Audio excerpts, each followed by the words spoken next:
Hello बच्चों, कैसे हैं आप लोग। माई सेल्फ विनीत पटौत और मैं हूं आपका मैथमेटिक्स मेंटर। आप सभी का स्वागत करता हूं इस ब्यूटीफुल से प्लेटफॉर्म पर जिसका नाम है पाई and beyond classes.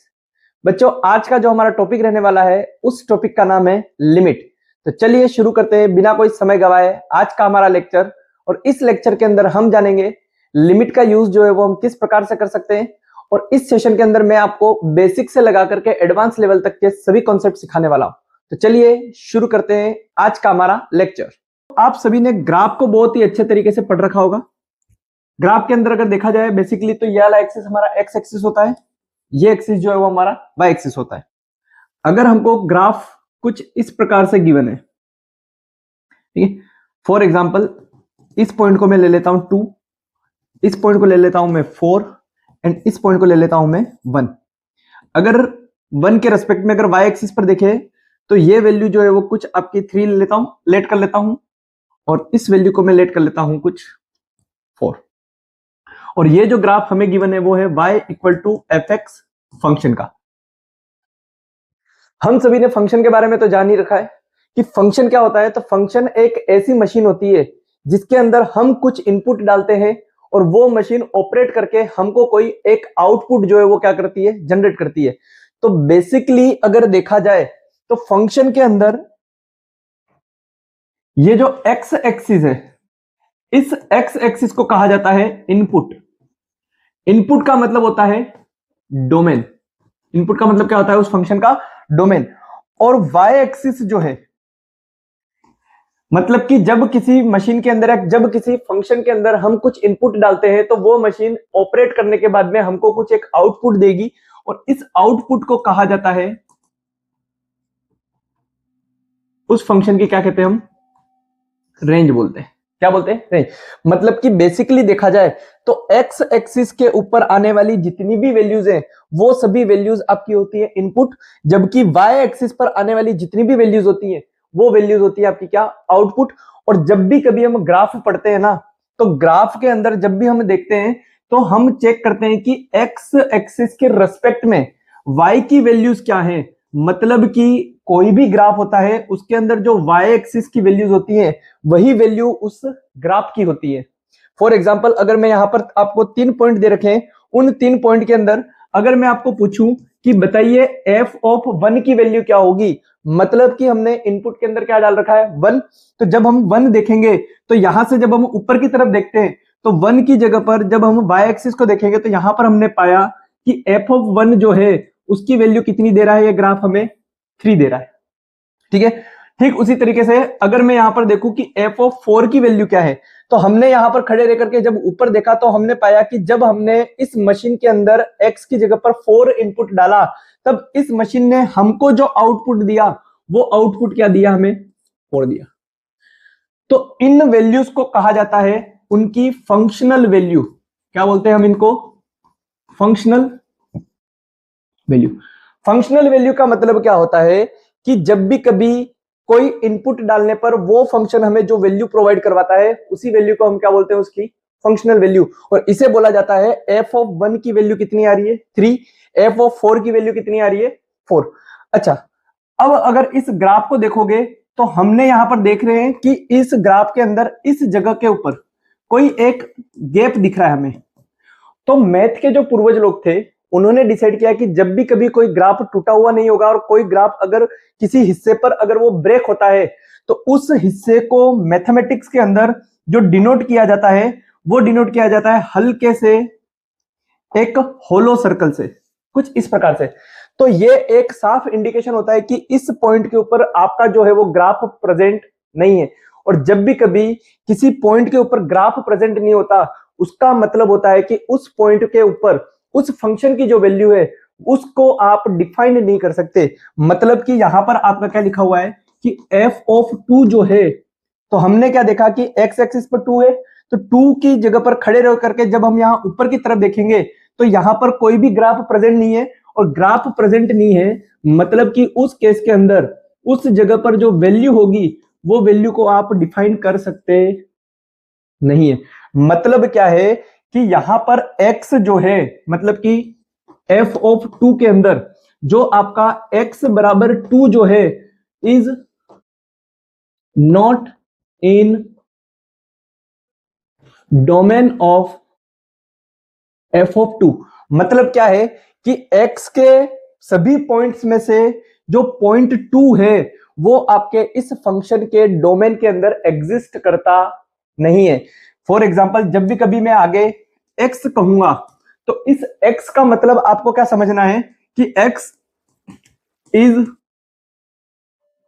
Any point on x axis. x axis मतलब क्या है कि जब भी मैं कभी x बराबर कोई भी नंबर लूंगा तो आपको यह समझना है इस चैप्टर के अंदर कि मैं किसी एक ऐसे पॉइंट की बात कर रहा हूं जो पॉइंट कहां पर एग्जिस्ट करता है, x एक्सिस पर एग्जिस्ट करता है। ठीक है, अगर मैं यहां पर कुछ इस प्रकार का लिखूंगा x टेंड्स टू 2, ये जो साइन है इस साइन को बोला जाता है टेंडिंग या फिर टेंड्स टू, या फिर इसी का दूसरा नाम है, इसको बोला जाता है अप्रोच। ठीक है, तो ये सिंबल होता है किसका, टेंस का सिंबल। और इसको किस तरीके से बोला जाता है कि x is tending towards 2, tending towards 2। मतलब क्या है कि x जो है वो 2 की तरफ बढ़ रहा है लेकिन 2 अभी हुआ नहीं है। या फिर इसको दूसरे शब्दों के अंदर क्या बोला जाता है, x इज अप्रोचिंग टू 2। मतलब कि x जो है वो 2 की तरफ बढ़ रहा है लेकिन 2 हुआ नहीं है। अगर मैं देखूं, अगर मैं इस 2 को अगर नंबर लाइन के ऊपर कुछ इस प्रकार से रिप्रेजेंट करता हूं, मान लो कि ये क्या है आपकी कोई नंबर लाइन, और इस नंबर लाइन के ऊपर यहां पर अगर 2 है तो मैं अगर आपको पूछूं कि बताओ 2 का जस्ट अगला नंबर कौन सा होगा, तो कुछ बच्चे जो हैं वो बोलेंगे कि 2 से जस्ट अगला नंबर कितना है, 3।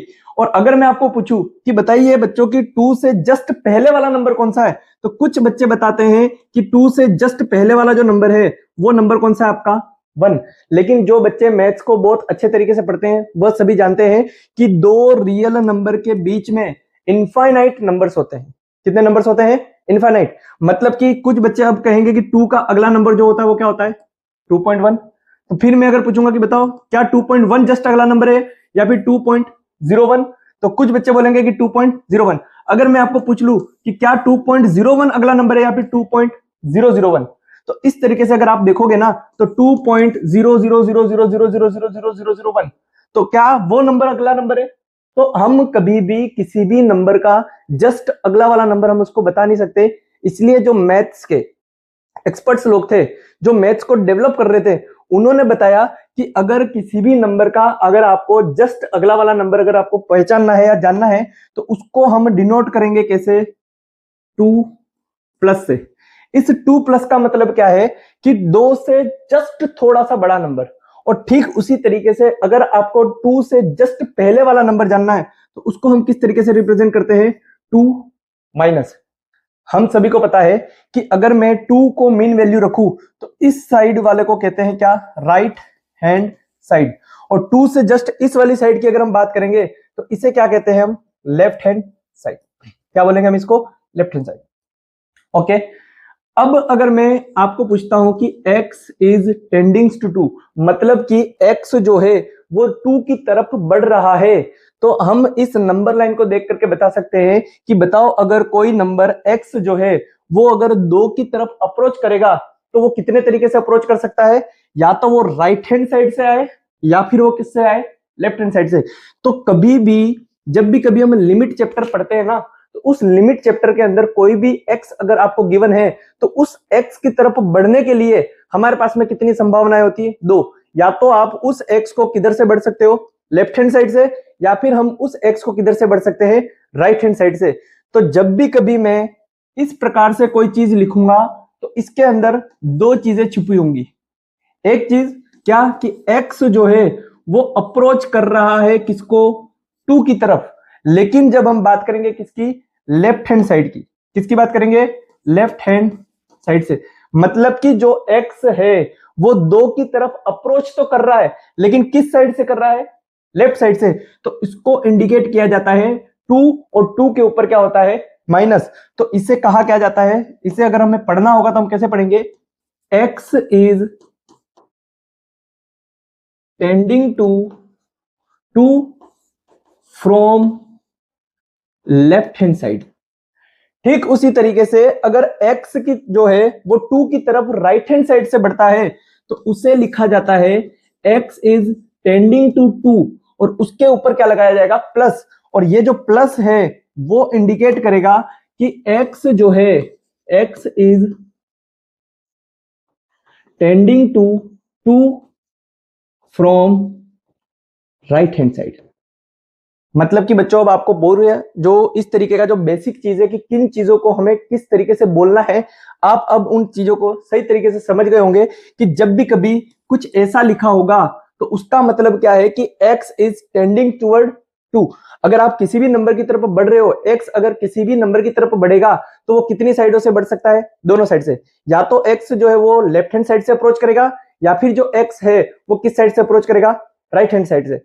अगर x लेफ्ट हैंड साइड से अप्रोच करता है तो उसके ऊपर साइन आता है किसका, माइनस का, और अगर x जो है वो राइट हैंड साइड से अप्रोच करेगा तब उसके ऊपर सिंबल आएगा किसका, प्लस का। तो इस तरीके से हम क्या करते हैं, किन्हीं चीजों को पढ़ते हैं। जैसे फॉर एग्जांपल अगर मैं लिखता हूं यहां पर x इज टेंडिंग टू 2 और यहां पर आपको लिख दिया है कि fx जो है वो क्या है, इसका मतलब क्या होता है कि जैसे जैसे बोलते कैसे हैं, आपको धीरे धीरे मैं सभी समझ डेवलप करवाऊंगा। जैसे जैसे x 2 की तरफ बढ़ रहा है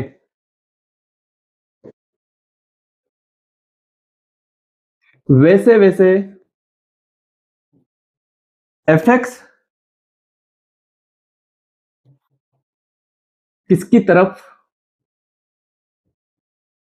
बढ़ रहा है। मतलब कि बच्चों क्या है कि कोई fx फंक्शन आपको अगर कोई गिवन है और आपको अगर ये सिंबल लिखा हुआ है तो इसका मतलब क्या है कि x जो है वो जैसे जैसे 2 की तरफ बढ़ रहा है वैसे वैसे हमको बताना है कि कोई फंक्शन fx जो है वो किसकी तरफ बढ़ रहा है। जैसे कि अगर मैं यहां पर कुछ लिखता हूं इस प्रकार से fx इक्वल टू 10, और यहां पर लिख दिया मैंने क्या कि x जो है वो टेंड्स कर रहा है किसकी तरफ, 2 की तरफ। तो हम इस चीज को कैसे बोलेंगे कि x जैसे जैसे 2 की तरफ बढ़ रहा है वैसे वैसे fx किसकी तरफ बढ़ रहा है, 10 की तरफ। किसकी तरफ बढ़ रहा है, 10 की तरफ। तो यहां पर क्या होगा कि इसको बोला जाता है, अगर मैं आपको पूछूं कि क्या fx इक्वल टू 10 जो है क्या वो इसकी रियल वैल्यू है क्या, तो उसका जवाब होता है नहीं। ये जो वैल्यू है इस वैल्यू को कहा जाता है लिमिटिंग वैल्यू। इस वैल्यू को क्या कहा जाता है, लिमिटिंग वैल्यू। मतलब लिमिटिंग वैल्यू का मतलब क्या होता है, देखिए यहां पर हमें एक फंक्शन दे रखा है y equal to F X, Y equal to F X, और इस फंक्शन का ग्राफ जो है वो कुछ इस प्रकार से।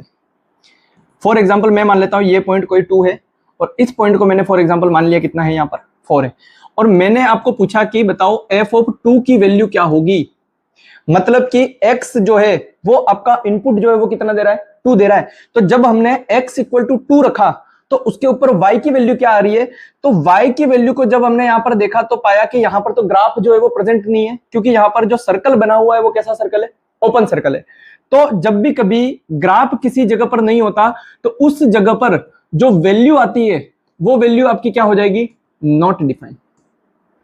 अब इस केस के अंदर हम यूज करते हैं किसका, लिमिट का, क्योंकि लिमिट हमें वो अप्रोच देती है जिससे कि हमें किसी पॉइंट के ऊपर अगर ग्राफ प्रेजेंट ना हो या किसी पॉइंट के ऊपर अगर हमें कोई फंक्शन की वैल्यू नॉट डिफाइंड मिल रही है तो लिमिट हमें मौका देती है कि आप क्या करो कि उस पॉइंट के ऊपर भले ही फंक्शन की वैल्यू ना हो लेकिन उसके नेबरहुड के अंदर हम क्या कर सकते हैं, उस वैल्यू को फाइंड कर सकते हैं।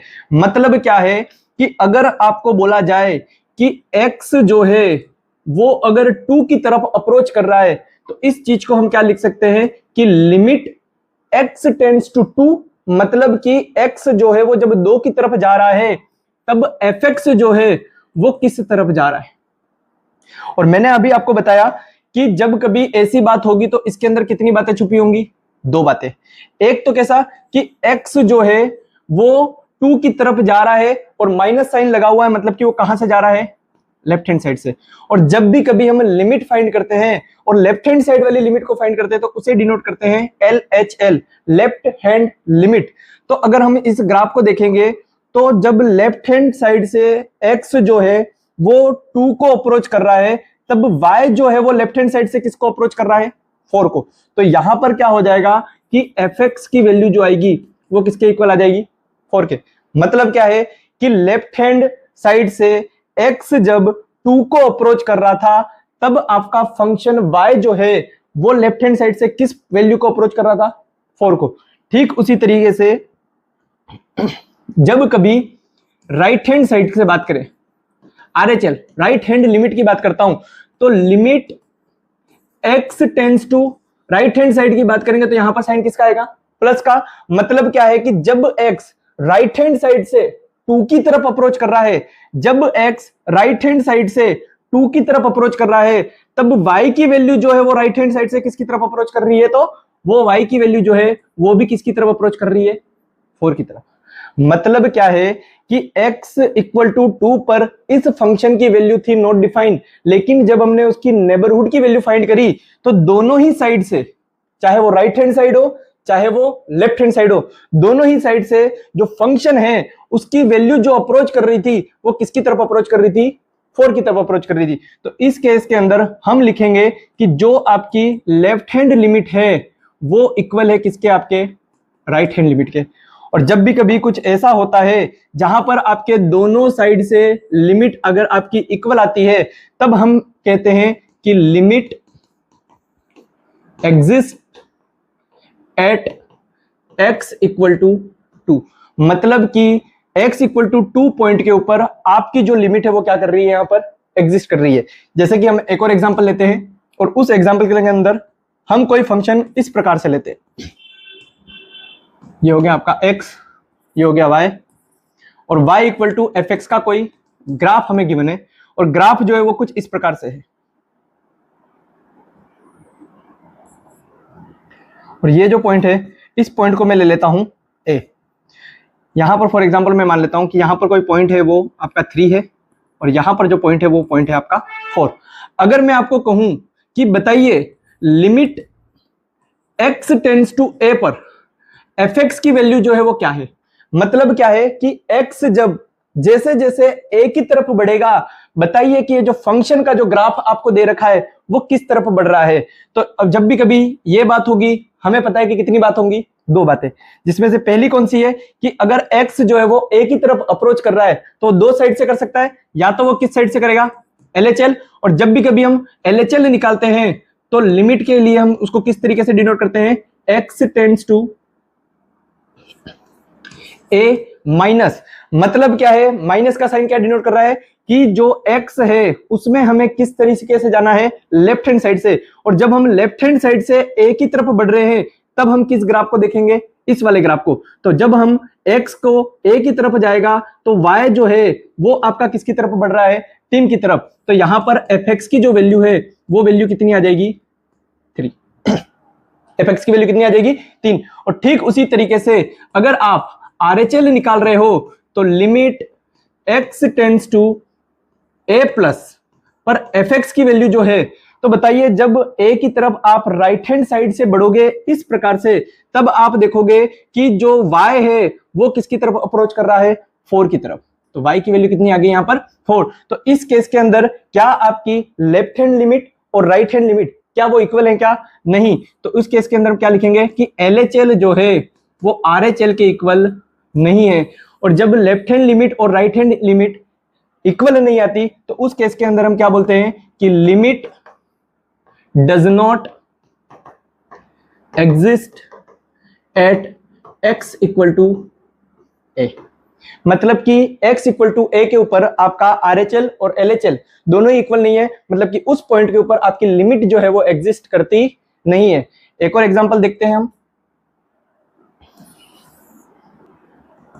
कुछ पॉइंट हमें इस प्रकार से गिवन है और यहां पर मैं पॉइंट ले लेता हूं 2, और आपको पूछ लिया गया है कि कोई एक ग्राफ दे रखा है y इक्वल टू fx का, और आपको लिमिट बतानी है कि x टेंस टू 2 पर इस फंक्शन की वैल्यू क्या होगी, तो हम देखेंगे यहां पर लिमिट x टेंस टू 2 पर fx की वैल्यू क्या है। तो बच्चों अगर हमें पूछा जाता है तो हम क्या करेंगे, दोनों साइड से लिमिट निकालेंगे।